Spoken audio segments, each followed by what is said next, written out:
Hindi maikakailang mahalaga ang malinis na mga palikuran o toilet para sa ating turismo.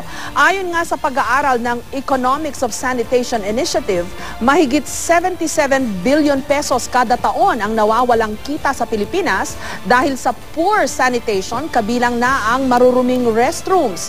Kaugnay niyan, isinusulong ngayon ang isang panukalang batas na nagbabawal ng paniningil ng ilang commercial establishment sa paggamit ng kanilang CR. May report si Lay Alves. Sa ilang mga mall ngayon, makikita ang mga pay lounge o mga restroom kung saan kailangan mong magbayad ng 10 piso pataas kung magsi-CR ka. Kadalasang mas well-maintained ang mga ito kesa sa mga regular na restroom. Kumpleto pa sa tissue paper at lotion.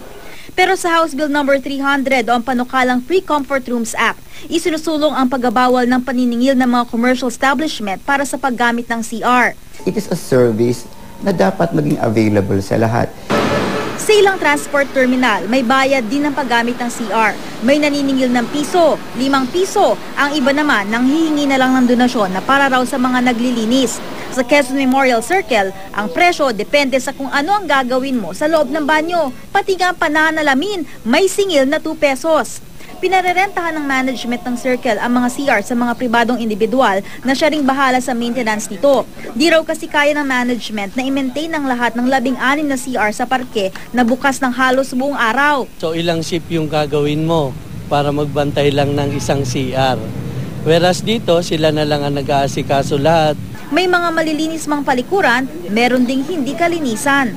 Ayon sa isang pag-aaral ng Water and Sanitation Program ng World Bank, ang karamihan sa mga public toilets sa Pilipinas, marumi at walang basic necessities, bagay na may epekto raw sa public health.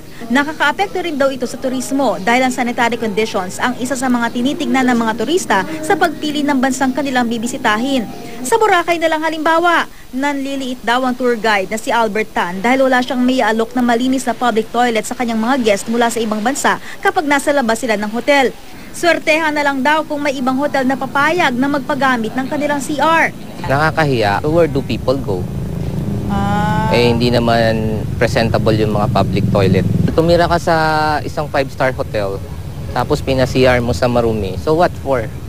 Sa isang pag-aaral ng Economics of Sanitation Initiative, isang international organization na nakatutok sa kalinisan ng iba't ibang bansa sa Asia, 77.8 billion pesos daw ang nawawala sa Pilipinas kada taon simula noong 2005 dahil sa poor sanitation, kabilang na ang maruming palikuran. Kaya naman ang pamahalaan ng Cebu nag-allocate ng mahigit 20 milyong piso para sa pagkasagawa ng 35 units ng mga bago at malilinis na banyo sa buong lalawigan. Naturingan nga tayo mga Pinoy na malilinis sa ating pangangatawan, pero sana raw dalhin natin ang kalinisan pati sa mga pampublikong palikuran.